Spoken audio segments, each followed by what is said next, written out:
The Adobe Video CHiNWAG is back, fronting up Season 2 with the tall order of shortcuts. Control and command your keyboard, / turnaround times, and shift into a higher gear. Escape slow workflows and stop mousing around. Don't tempt fate, it might be grave for you.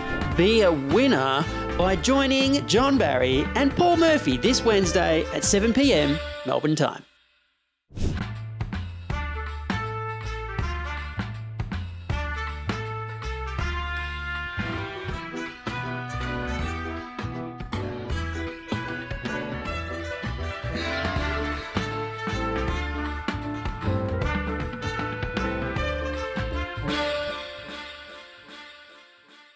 Hello, welcome to the second season of the Adobe Video CHiNWAG. Joining me for Season 2 is Paul Murphy. G'day, Paul. How you doing? Doing well. How are you? I'm good. Good. I think we should address the elephant in the room. Jimmy is a new dad. So Paul will be the co-host for the second season while Jimmy is off having a bit of paternity leave. Oh, having a ball. How do I get paternity leave? You might have to start making babies. Yes. At least. That is true. So we'll just sort of get stuck into it. We're changing the format a little bit. Obviously, it's starting at 7 o'clock now. So we're going to go for the hour. We're going to go till 8. Mm-hmm. And it's on Wednesdays now as well. And so we're going to see how this goes. I think it'll be a nice change. Paul, what do you think of the new opener, the graphics there by Manders? I loved it.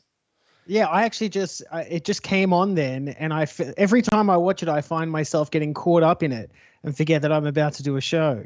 Yeah, no, it's pretty cool. Thanks, Manders, for that. Al is the motion graphics designer and editor and owner-operator of Big Bold Pixel. So check out his page, and maybe he can do some work for you. So, all right. What do shortcuts mean to you when I start talking about the term shortcuts? What do they mean to me, or what do they mean to the people of the world? Well, yeah, I should be more specific to you, but also to our viewers. What does it mean to you? In the threads, just go nuts. We've got our eyes on what's being talked about there. So just put in your little chat things, what you think of when you think of shortcuts. Paul, what do you think of when we start thinking of shortcuts? Well, it all comes back to my background, where for a good 2 or 3 years, I briefly worked as a programmer. And one of the first things you learn as a programmer is that if you have to do something 100,000 times, you want that something to be as efficient and quick as possible. And that's what you realize as an editor. You're sort of like, I'm not just sitting here, like editing isn't just one big process. It's like 100,000 processes. You're duplicating it throughout the day. How do you make that process as quick as possible so that it is like a muscle memory reaction? You're not going, okay, now I'll grab the hammer. You just want to go hammer. Yep. Okay. So most people are probably thinking about shortcuts as keyboard shortcuts. I like to think of it as all things tips.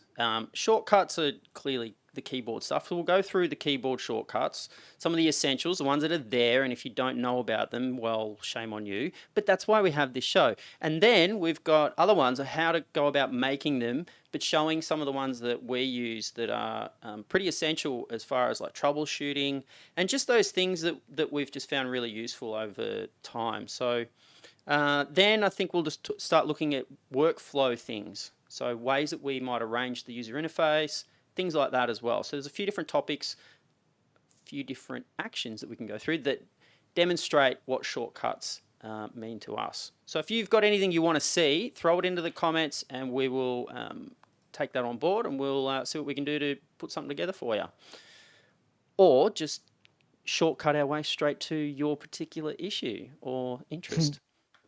Cool. All right, Paul, did you have a setup where you've got your computer that you wanted to show us some of your stuff? Yeah. I'll just set it up so that I can share my screen here. Give me a sec. So we got to do some technical mumbo jumbo. All right, so I need to now click on a couple things here and then Hey presto. Hey, here's my screen. This is me and my screen here. Whee!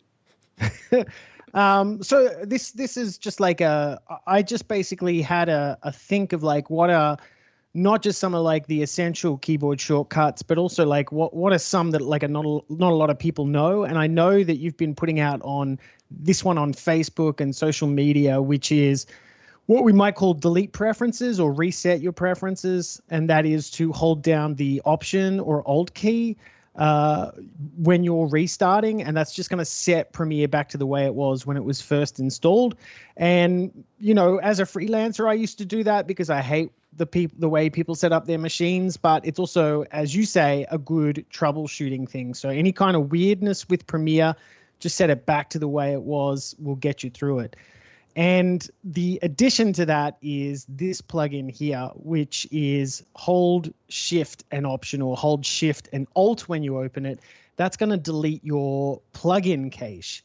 And this is important because a lot of the times, if you've ever gotten to that splash screen at the start and it just won't get beyond a certain point, this is how you nuke all of your plugin settings and just reset it. It means the next time that you open up Premiere, it's going to take much longer to open because it's going to have to rebuild that cache. But once it's rebuilt, you should be back on track. Do you use that one much, John? A little bit, yeah. Yeah. If anything's sort of going funky in any way, shape, or form, I'll do both. Like I'll hold down both Alt and Shift at the same time, and then that way, oh, that's an interesting change. So we can see me and your screen. And it's actually perfectly positioned to show your screen there. We didn't plan that. How's that? That's magical. Sure, we did. Tell them we did. I mean, we did. We so meant to do that. Yeah, I do use that. Does anyone else out there use that sort of keyboard shortcut combo to sort of clear things and just when things are getting weird? Like, you know, when it sometimes just gets a little strange, it didn't used to do this, it's acting weird. Boom, just do that next launch. Clear it. I used to have a lot of plugins installed on my computer. I'm actually a little bit of a plugin purist now. I only use what's absolutely necessary. But before that point, I reckon that shortcut saved me like 2 or 3 times in the middle of a deadline. Yeah. But what we're talking about shortcuts, I think this is an important one, which is the keyboard shortcut to get to keyboard shortcuts, which is Option Command K or Control Alt K. And this is good, I guess, if you're the sort of person who's constantly changing keyboard shortcuts. But what it's also useful for is just finding out what the keyboard shortcut for something is.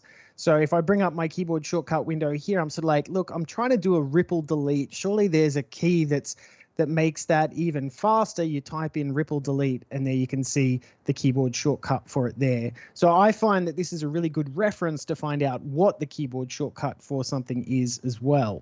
So that's Option Command K or Control Alt K.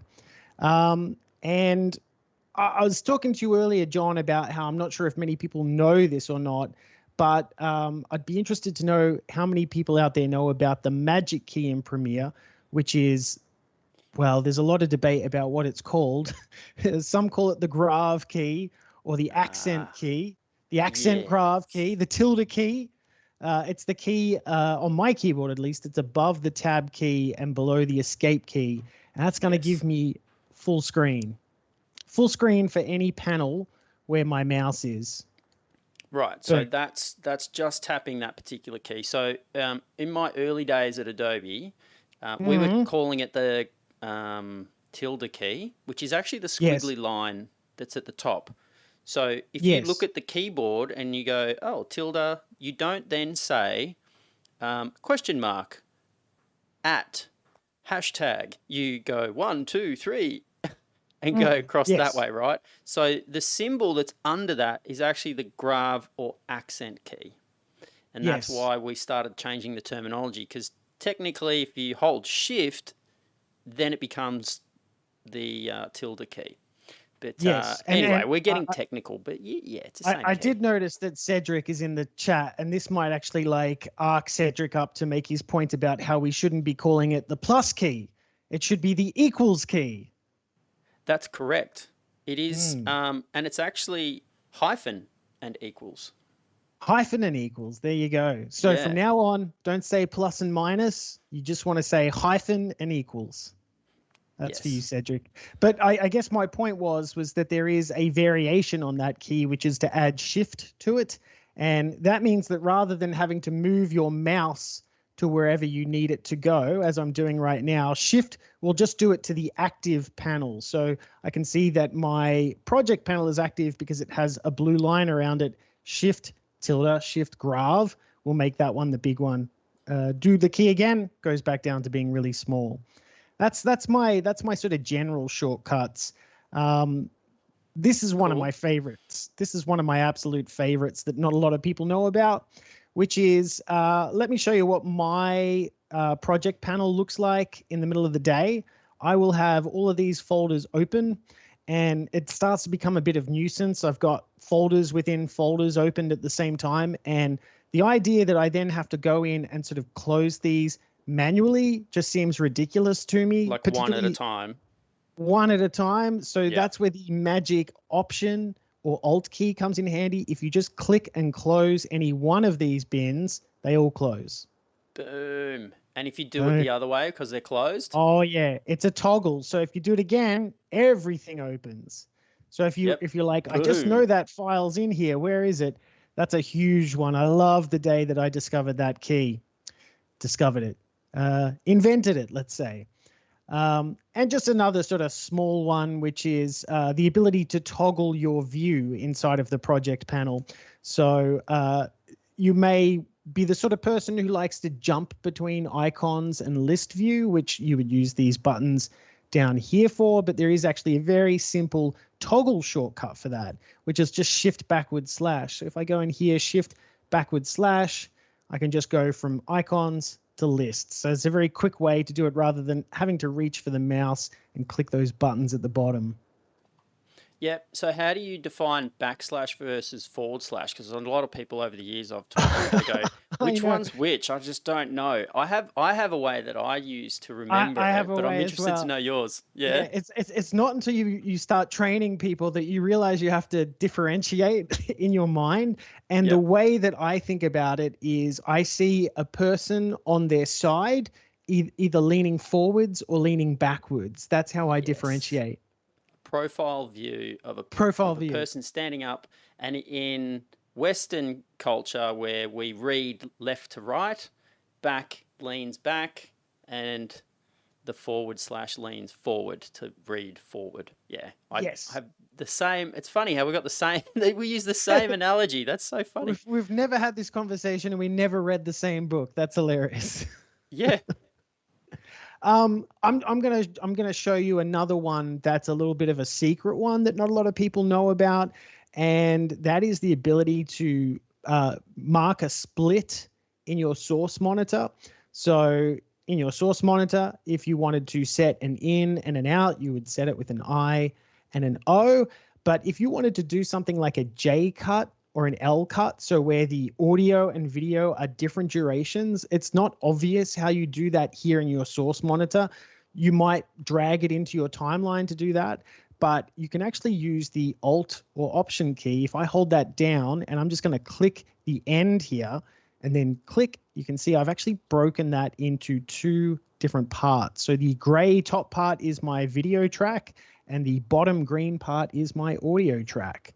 So I've got a different in and out point for my video as I do for my audio. And I can then just drag that into my timeline and I have myself a nifty J cut. All right. Do you like that one? I do like that one. That's actually one that not a lot of people do in the source panel. I usually end up doing it in the timeline. I'm more of a timeline editor. I kind of throw like a very rough, loose version of what I want to be cutting into the timeline. Then I start to manipulate it into J cuts and L cuts in the timeline. But that's a really good one because a lot of people do like to work that particular way where they kind of put a bit more detail in what they're going to put into the timeline from the source. So that's cool. Did you miss? I've got a feeling you might have missed one of the tilde keyboard shortcut thingies. Oh, no, I've got it coming up. Oh, you got it coming up. Oh, just sorry. wait, buddy. So sorry. Oh, shut up now. I don't have to go through all of these, by the way. We can take a break at some point and come back to them. Nah, man, keep going. Because I could go for hours if you want. I But know.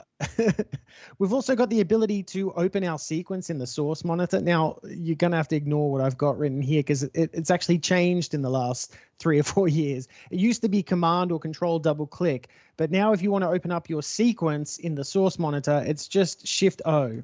Shift O will open it up in there. And the only reason that I bring this up is that there's another cool shortcut, and that is the ability to jump between edits that are loaded in your source monitor. So this is, of course, a sequence that has a whole heap of edits here.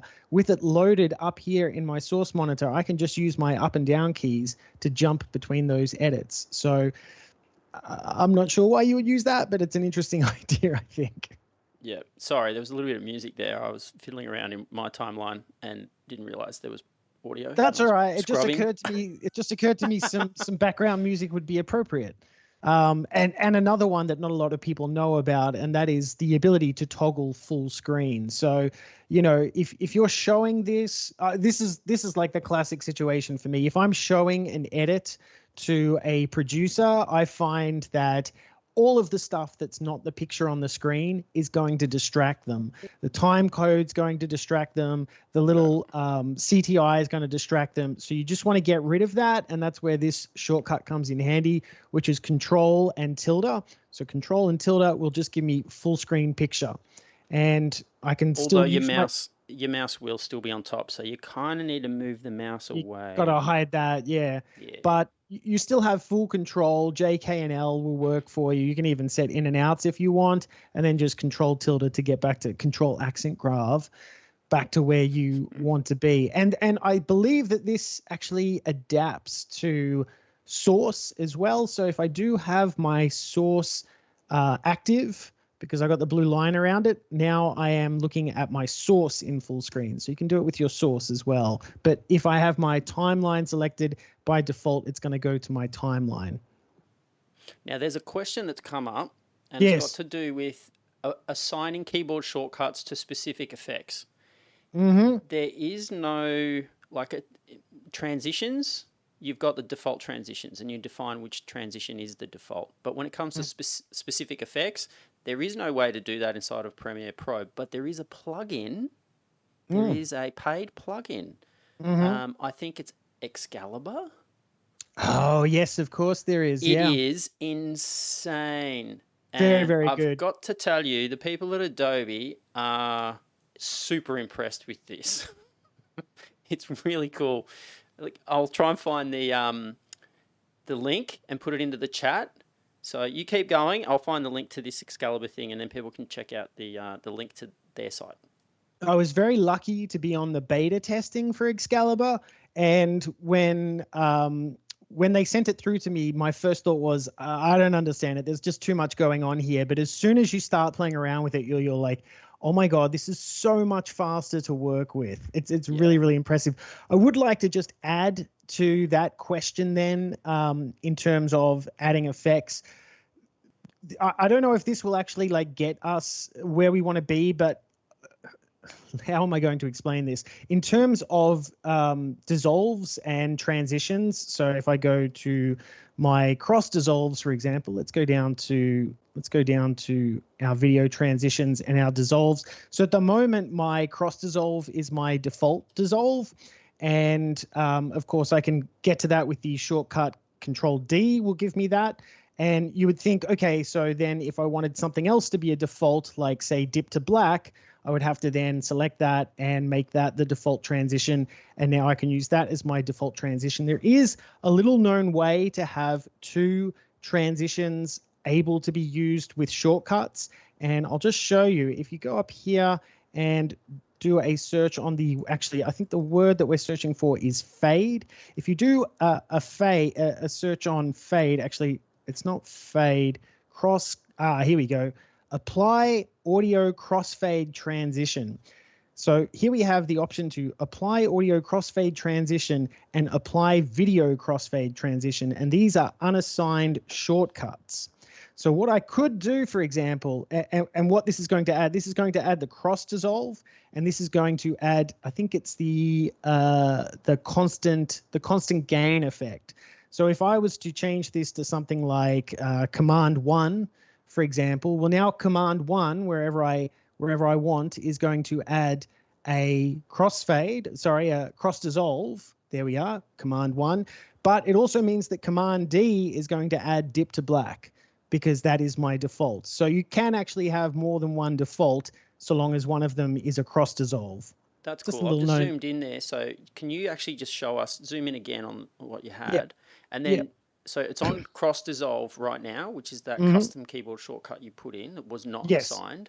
Yes. Can you then use the default one, keyboard shortcut, while that is selected, so that trim edge is selected, and see if it'll work?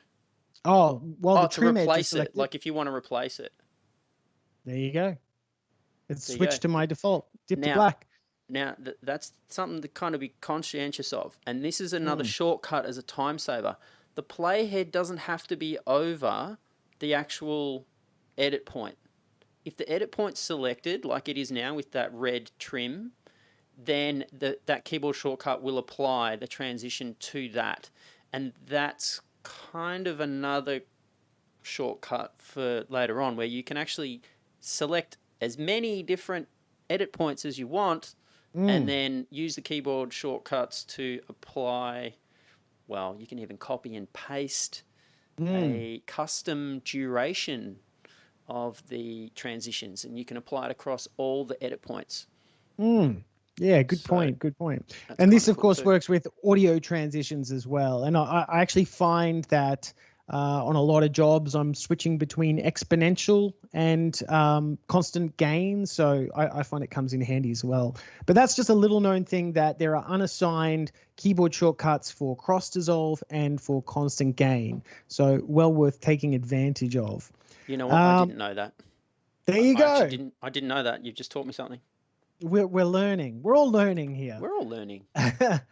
Shuttle slow. Now, I don't think my audio is going to come through to you here, is it? You can't hear anything. Nah. It kind of sells the point. I can make sound effects. How's that? Whoa. So JK and L, of course, is going to play through regular speed, or J and L are going to play through regular speed. And if you hit them more than once, we're going to speed this up. But you do actually have the ability to slow these down as well. So shift incremental. L. Yes, incremental shift. And you can see I'm not actually stepping through this with my fingers. This is just automatically doing this. And the first time you press Shift L, it is 1/10 of the regular speed. So you got to hit this 10 times to get it to a regular playback speed.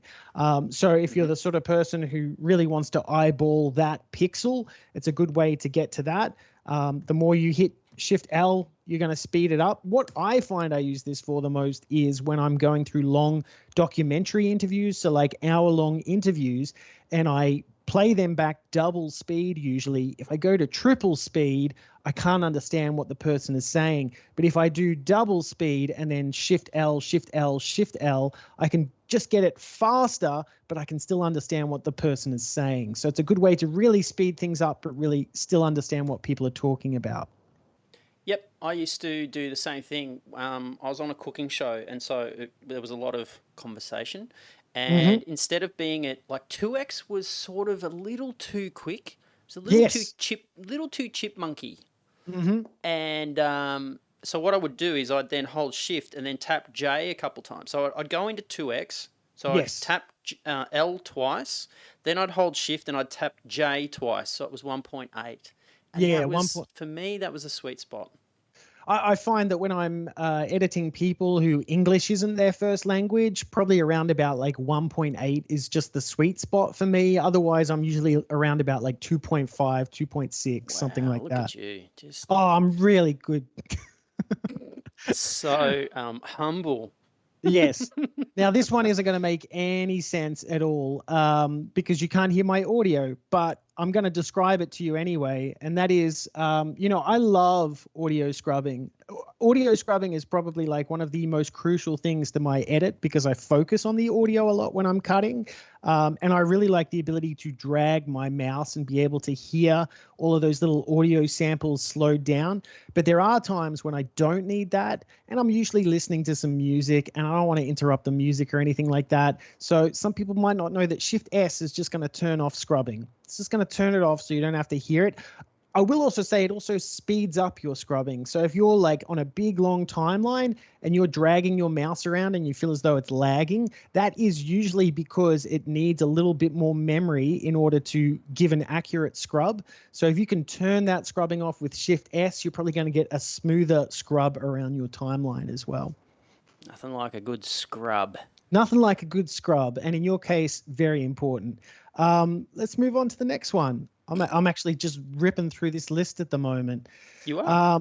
This is a really, really crucial one, and I use this all the time. And that is when like you're knee deep in an edit like this, you're right into the timeline like that, and you're like, you know what? I just need to see the entire timeline. Then backward slash is going to just put everything that's on your timeline within the view of that timeline.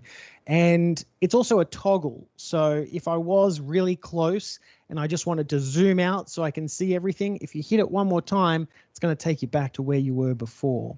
So that is view entire timeline, I guess we could call it. I always think in the timeline, at least, I often think of the shift key as the don't listen to the track targets key. That's how I read it in my head, because at the moment, if I am sort of using my up and down keys to move between edits, look at what happens here. I want to go the next edit. I want to go the next edit, and it jumps over to that other clip. And of course, the reason that it jumped over to that other clip is because I don't have V1 selected here. So whenever I'm sort of like, look, I know I haven't got V1 selected in my timeline, I still want to jump through every edit, but I don't want to have to turn V1 on just for that purpose. Shift is going to override that and just go for every clip on the track. So that's a good way to just override your track targeting. And that'll come in handy with a cutting thing later on as well. Let's next edit. And sort of a variation on that, as well as the ability to not just jump to the next clip, but also select it. So if you hit the Command or Control key, it's not only going to jump to the next edit, it's going to select it as well. And this is a little peculiar in the way that it selects the track that it's going to do. So you'll notice that it doesn't select the clip on track 2 then. We're now just in track 1 land. If I wanted to move to track 2, I would actually need to start on a clip on track 2. In fact, I probably need to select it, and now I can jump between the ones in track 2. You can, of course, just turn this on by using your sequence selection follows playhead, but if you find this annoying, and this can also slow things down if you've got a lot of effects on your clips, but just adding Command or Control to your arrow keys is going to select it at the same time. And probably like, I'm going to say like the most important key that I use throughout the day that I am always just shocked to find people don't know about is the ability to override a linked selection. I remember one of my first jobs training a big studio. They sent me through some of their most popular questions, and I was shocked to find that people are like, how do you unlink video from audio in the timeline? And I have seen over the years that a lot of people are using the linked selection button, which terrifies me because you could click it and forget to unclick it. Yeah.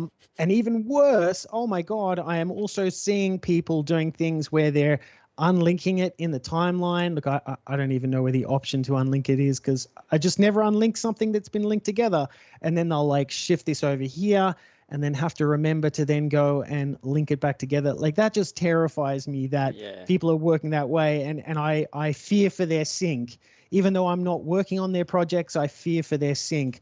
So the easiest way to override a selection like this, did I forget to link them back together? See, this is why I worry about it. The easiest way to override a linked selection is to just hold down the Option or Alt key. And now I can move this clip wherever I want, but these two clips are still linked together. It's just temporarily overriding. And that doesn't just go for selection as well. That goes for trimming too. So if I wanted to trim just the video track and get that J edit that we were talking about before, I just hold down the Option key and now I can adjust just the video part of that clip. What's your favorite way to unlink a clip? Tell me it's this way. I do exactly that and have always done it that way because it's the most efficient way to do it and maintain sync. And you know straight away if the sync is out because they're linked, which means as you move something, you will see that it's immediately come out of sync. Whereas if they're not linked and you move them, see, I'll just zoom in, just hold that there. I'll just zoom in on that. That bit there. So you can see the red box in the top left corner of both the video track and the audio track of that clip. There's a plus 422 and a minus 422, which means that that's how much in seconds and frames that they're out, and so they need to go back together. That you can see it straight away. If you disconnect them, you move them, and you forget to reconnect them, you won't know that they're out of sync. So I could just do that, and I'm getting no feedback on the fact that these two things are now out of sync. Yeah, scary. Terrifying. Stuff. Yeah. Keeps me awake at night. All right. Well, I'm going to move on with my list. I guess like this is some of the stuff that people find the most interesting is like, I feel like the place everybody wants to save time is on the timeline with the cutting. I feel as though there's a lot more to it than that, but certainly these are some of the most common that I use all the time. And this particular one here comes back to what I was talking about, which is I think of the shift key on the timeline as the ignore my track targets key, because if I move my playhead here, and I want to make a cut, I'll press Command K, and you'll notice that it has only made a cut to one of my clips. And of course, the whole reason for that is that I only have V1 selected over here. Now, if I didn't want to have to play around with my track targeting in order to do that, I just wanted to make a big slice through everything, just add the Shift key to that and then Command or Control K, and we get a nice big cut through all of those clips like that.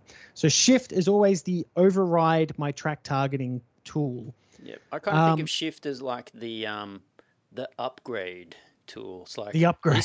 It's more. So when you were saying about your targeting and you're using the up and down arrows in order to jump, they're respecting the target tracks that you've got assigned, and so it's jumping to clip edit points that way. And then when I do Shift, I'm thinking in my head, I'm like, no, I want more detail. So more detail means I hold that, and then I actually jump between every single cut on any track. Just a different way of so it's the more key for you, and it's the ignore stuff key for me. Yeah. But, you know, these are probably the bread and butter of what I do every day. And that is your ripple trim. Now, everybody loves the ripple trim, but there are like variations on these keys that are important as well. If you haven't used these, like this is the very reason that I edit fast during the day. And that is that I will, for a clip like this one here, I will find where my in point is. Let's say it's there.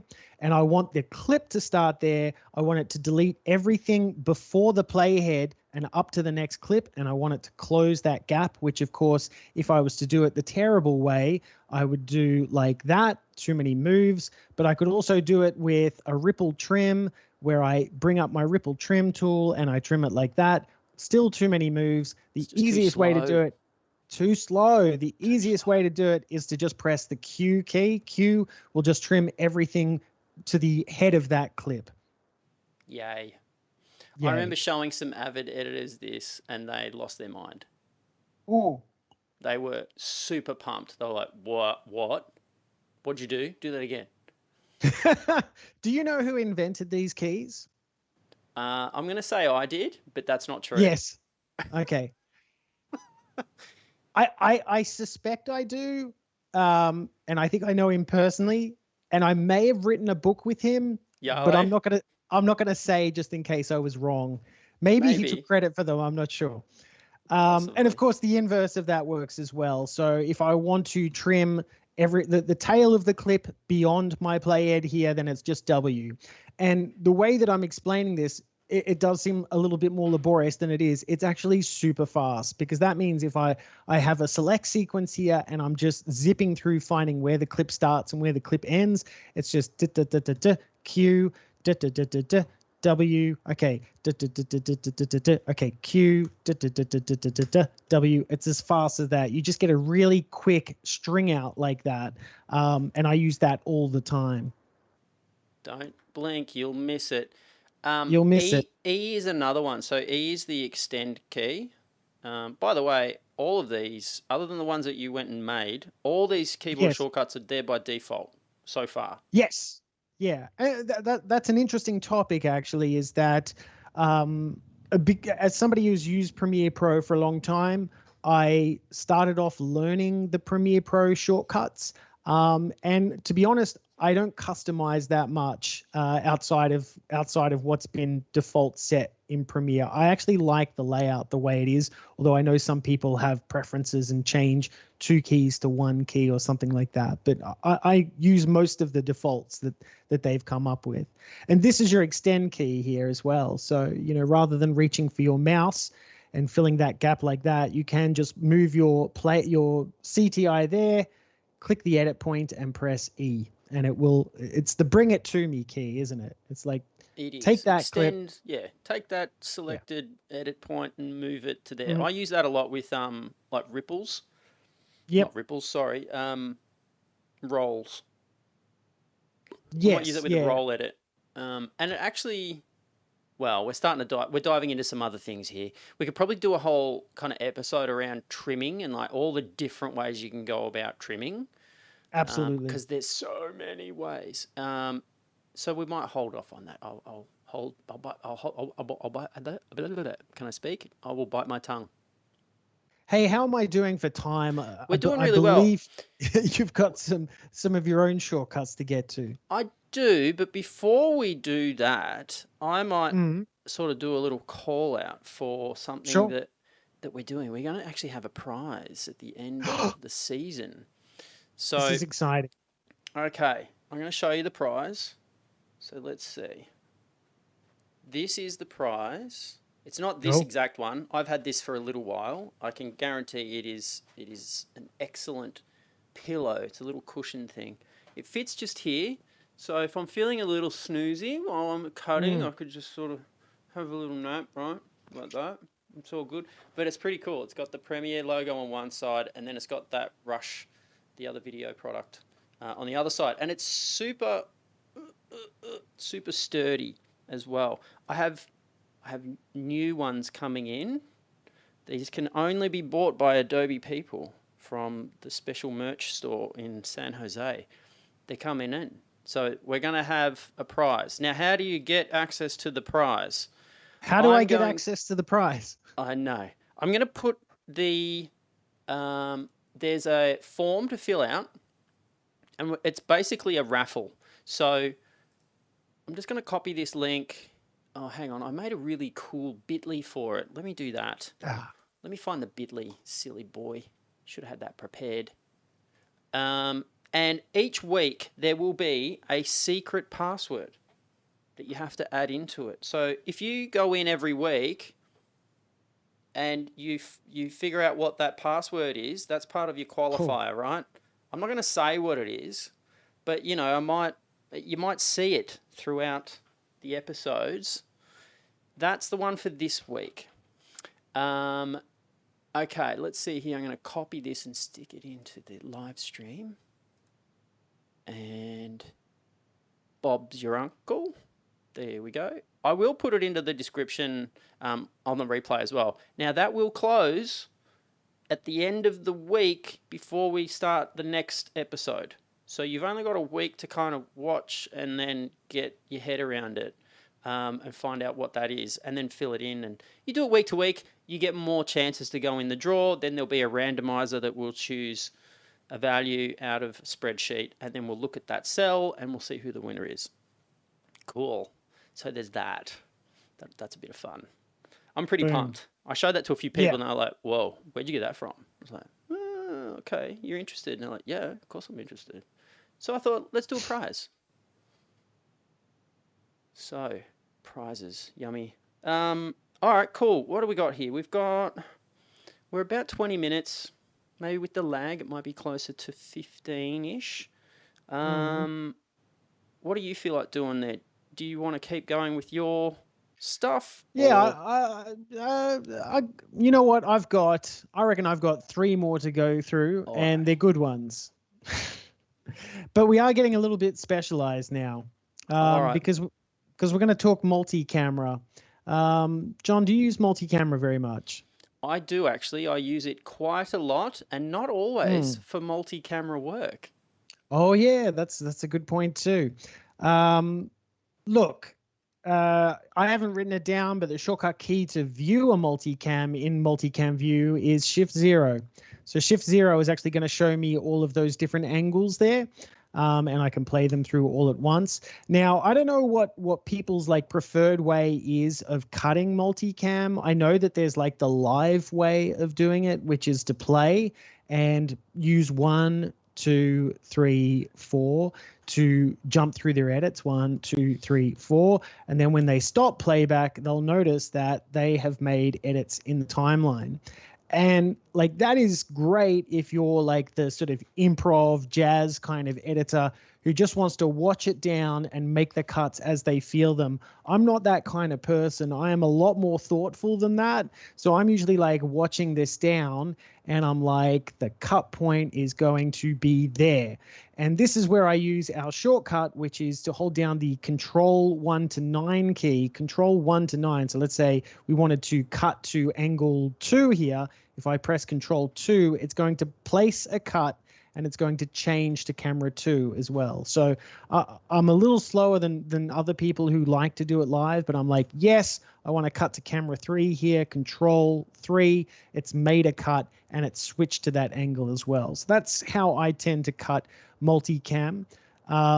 And if you are working with multicam as well, something that not a lot of other people know is that you can actually get not to the original multi-camera sequence, you can actually get to the original file by pressing the F key twice. So if I have my clip here and I press F, it has now loaded that multicam in my source. But if I'm like, yeah, I see the multicam, but I want to get to the original file that's inside of that multicam. So for example, for camera 1, if I press F again, it's now taken me to that original file. You can see that the file name is now an MP4. So that's a quick way to get to the original media.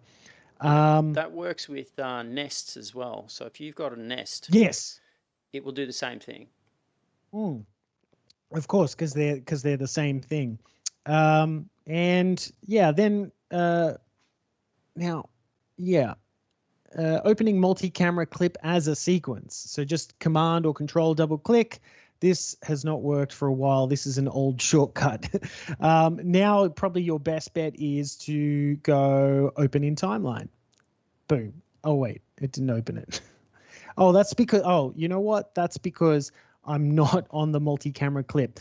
So easiest way to do this in the timeline is hold down Command or Control and then double click it. Now I'm actually inside of that multi-camera clip and I can see all of those original clips there.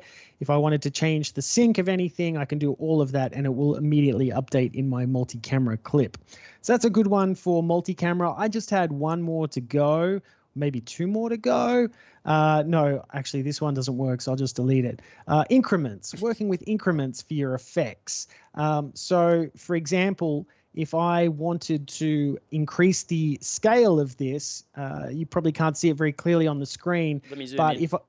if I'm dragging this up and down, you'll see that I'm moving in whole numbers here.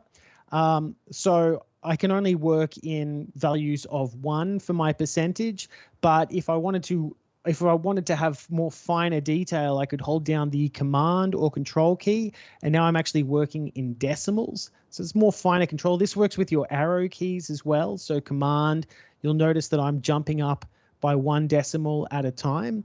And of course, the other key in this case is to use the Shift key. Shift is going to not jump in 1s or decimals. It's going to jump in 10s. So if I power. power. It's the more key.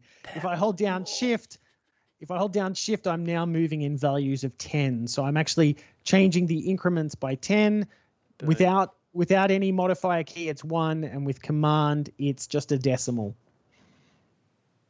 And that's all I got. Oh. I've hit the end of my list. Oh, thanks for coming. It was really good. No worries. That's all right. That's Time awesome. for paternity leave. There's you've been working on it in the background there. We've turned the camera off. Right. You've been working on your paternity leave, have you? I better stop sharing my screen, right? Wow. I'm going to stop sharing it now. Let's make sure we've got... All right, you can close your screen now. So we have Boom. the technical prowess of getting everything just right. So now we can go back to the view for both of us. Cool. Oh, you still got just enough sunlight coming through for you there, have you? Excellent. Lit by the sun. Nice. All right, cool. So I've got a few things to go through. A few things here. So let's jump onto my desk. Now I'm going to try something a little bit different here where pop. Okay, so now we're inside, we're a picture-in-picture inside our screen here. So a couple of the things that I wanted to go through are some of the weird things. So they're not necessarily editing kind of related. It's more about just making better use of space. And then one was mentioned before about using transmit to enable transmit and disable transmit using a keyboard shortcut because it is not enabled. And sometimes that'll be part of troubleshooting. Sometimes you'll get better performance if you've got effects heavy content and you can't be bothered rendering it out. If you turn off the monitoring, then you can actually get it to have just a little bit more performance. So we'll start with on Windows. This is a bit of a Windows thing. Notice at the very top of my screen, it's quite annoying, there's this big blue bar. That takes up quite a bit of real estate. That to me is probably another squeezed in track. So if I hold shift and then I roll my scroll wheel over the top of these tracks, you can see how skinny these tracks are and then how much space that is. I'm almost getting 2 more layers. Who wants more layers? You always want to see more layers. So how do we do this? This only works if you're using a single screen. If you've got a multiple screen setup and you haven't got everything contained in one screen, then it won't work, unfortunately. So I'm going to hold down the control and then the / key. And notice that blue line has just gone away. So that blue line going away gives me back that little bit of real estate. Now there's another space that I've already collapsed, and if I click on this little arrowhead, it pops back open again. So this one here, in order to close that down, you just double click in a blank area of that top area. So if I was to just show you how much space is being wasted already, okay, I can bring back that space, then double click and bring up even more space. I reckon I've got at least 4, maybe 5 extra layers that I can be seeing without having to manipulate the height of my sequence panel there. Okay, now doing the whole enable transmit thing. So I'm using a free plugin from New Tech, which is their NDI plugin. Now we did an NDI kind of thing with Bird Dog in season 1, so go check out their tech. It's pretty cool. But NDI allows a video signal to be transmitted through internet protocol, which is pretty awesome. So you don't need to have heaps of cables. I could actually have that screen go full screen, and that could be anywhere on my network. So I can have someone in a different room, COVID safe, and they could be doing an over-the-shoulder, seeing what's happening there, and they're just doing it on their computer, which is pretty cool. They just need that plugin, and the plugin's free, which is awesome. Anyway, right, so as that's playing, you can see that the feed's coming through. Now, I'm going to use my keyboard shortcut to now disable that, so it's changing, but it's not updating. Now, the keyboard shortcut that Jude has mentioned in her comment there is she uses Y. Now, I've used, I'll just move that out of the way. I've just used the keyboard shortcut to get into keyboard shortcuts. I've used a combination. So I'm using my power button. I'm using my shift button here. And it's got to do with view. So I like to link up different things that work in my head that map it out and make it more easy for me to remember these things. So transmit, I've actually assigned that to Control, Shift, and backslash. So backslash by itself is the zoom to sequence, which is seeing something. And then shift is a power button, and then I want to control it. So I want to control something I see with the sequence, and I'm power lifting to do that. So that's how I've come up with that little combo. So I'll just zoom in here so we can see that when you make these keyboard shortcuts, you can actually make more than one. So if I wanted to, I could assign Y. Now, Y is actually assigned to something else, and it will give me the little warning, which it's given me just there. So that's the slip tool. If you do overlay anything, it will actually shift it. It will move it. So if I accept that, the Y button will now also do enable transmit. I do use slip tool sometimes, so I'm going to leave it there. Yeah. All the time. So I'm going to leave it there. So that means I'll undo, and then it will stay assigned to what it was assigned before. It will only swap it out once I hit OK and I save it in. Now, saving in your own keyboard layouts is an interesting thing as well. So let me just show you up here. I can keep adding new things when my one, Jon Barrie, is saved, and it will keep adding those things in and kind of saving it as it's going. If you've not saved anything and you're like, oh, I've not made one, but I've been making all these keyboard shortcuts, I just don't know, I didn't name it something. They're not gone if you clear the preferences. We'll go back to the default. So we'll go back to this one, Adobe Pro default, Adobe Premiere Pro default.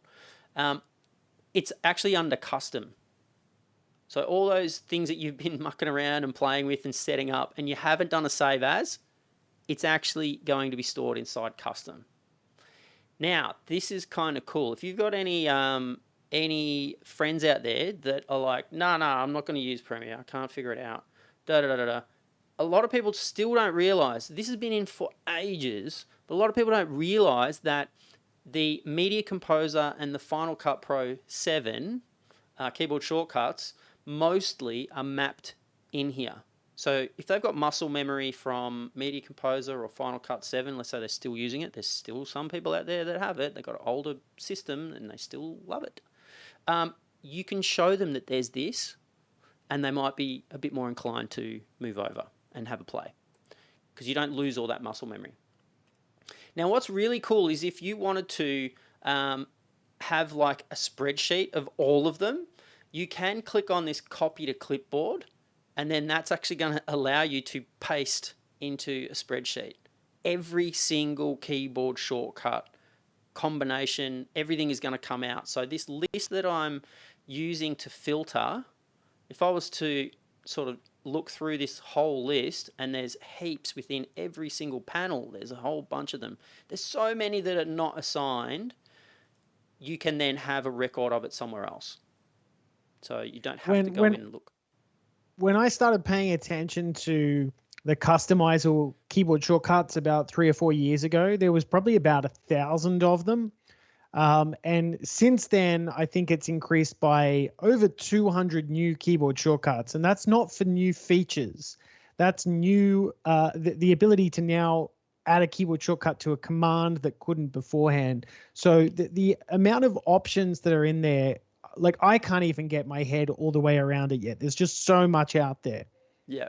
Like this is one that's been added. Okay. Yeah. So let me just try and get my mouse. It's not going to go over anymore. All right. But that there, like increase kerning by 50 units, by 5 units. There's so many keyboard shortcuts, and depending on your workflow, you really should go in. And if you're clicking on something quite a bit, figure out what the name is and do a quick search and see if there's actually a way to assign a keyboard shortcut to it. Because chances are there probably is. Not everything is available, but most things are. Okay. let's have a look now. The other ones that I like to assign are things for, like I mentioned before, troubleshooting. So one of them is the GPU. If you've got a funky GPU, let's say things are kind of wigging out, and you're like, oh, is it the GPU? If you went to go in and click and click and click and go through all of the different ways to get to it, that's a bit boring. I like to just have a button and just go to it. So it is under general, right? But there's two general things. Well, there's actually three, because now we've got productions. So I have for project settings general, which is where the GPU list sits. I've assigned the F10 key.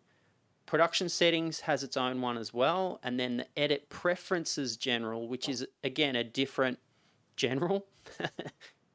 But that's sort of another thing to go in and assign. If that's the sort of thing that you do quite a bit to just, I'm not sure, something's funky, I'm going to check and go to software only mode, you might want to assign something like that. Another one is in the preferences themselves, and that's like audio channels, the audio hardware. So I've got F2 for that one as well. There's a couple different ones in there. That's a good one if you're changing speakers to headphones, a lot, and you find that you need to update your hardware for that. Yep. Sometimes if you've got headphones plugged in and then you put the machine to sleep and then you take the headphones out and then you wake it up and then Premiere goes, sometimes it won't play. That's kind of one of the triggers to know that if you hit play and it won't play, go and check the audio hardware and just make sure that the audio hardware is not trying to send a signal out to something that is no longer connected, which would be the headphones in that case. Right, now another thing that I wanted to call out is while I'm cutting, I might have 2 or more audio tracks that I'm maybe playing with, that I might be wanting to see what that's like. And I'll do that with takes as well. I might have different takes. Timings are pretty similar, and sometimes I'll just want to have the alternate sitting there and not playing. So with, let me just make that a bit bigger. So with this, that one's active, this one's not. And what's interesting is that if I was to select both and then use the keyboard shortcut, which is the default Shift-E, I think it's slightly different on Mac. Shift-Command-E? Yeah, I think it's Shift-Command-E, yeah.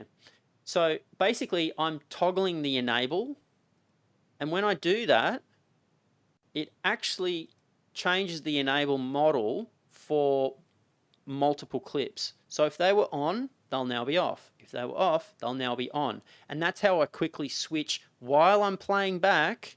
So let me just mute these. I'll play this back, and then I'll do this while it's playing back. And you can see while it's playing back, it's now swapped over the audio. So there's little things like that, which are a little bit sort of maybe outside the way that you might think of the way that you might work, but there's so much flexibility, it's kind of crazy. That's also really useful when you have to export an OMF, but you come up against the 2 gig limit, as if you enable half of your tracks and disable half of them and then flip it and do another OMF export that way. Yeah, cool. All right, so we're going to wrap it up. I'm just going to maybe bring this back into view, right? So we know that that's what you need in order to qualify. If you haven't got that secret word, then you don't qualify to go in the raffle. Pretty cool prize. It's very comfy. I've napped on it. It's very good. All right. We are going to wrap it up there. So, Paul, thank you so much for stepping in and filling in for Jimmy for the season. And Jimmy has been in listening to what we've been doing and chatting away in the criticizing live our chat. work and yeah. So Jimmy's out, but he's not gone. Okay. So yeah, if you've got anything that you want us to dive into, we've got a catalogue of things that we have prepared, but we might bump that up. So make sure you drop us some comments to let us know how we're doing and what your favourite things are, and if you've got any topics you want us to chase up for you on your behalf. Oh, want and any- I say anything, have Paul? a new video dropping tonight too. Yes, so Paul Murphy So- is also known as the Premiere Pro. If you haven't seen his well-produced, kind of not like this show, really tight, really well thought through, high production value tutorials on YouTube, they are excellent. I always learn something new when I watch his tutorials. But we don't have giveaways. My next video drops in 4 hours, and 4 hours. I'm probably not going to give away what it is. Actually, I will. It's how to automatically cut up a video clip using the silence in the audio. Oh, nice. Yes. You can do it. You can do it without any paid plugin. And that's using Audition? That is using Audition, but there is a secret. If you're doing it with video, there's a secret trick that not many people know about. But I will be releasing that trick in 4 hours. Wow. All right. I'm pumped. I'm going to watch that as soon as we're done here. Good. Thanks, everyone, for jumping on and being involved in the chat. We will see you next week. See you later. Bye-bye. Ciao. Bye. Bye.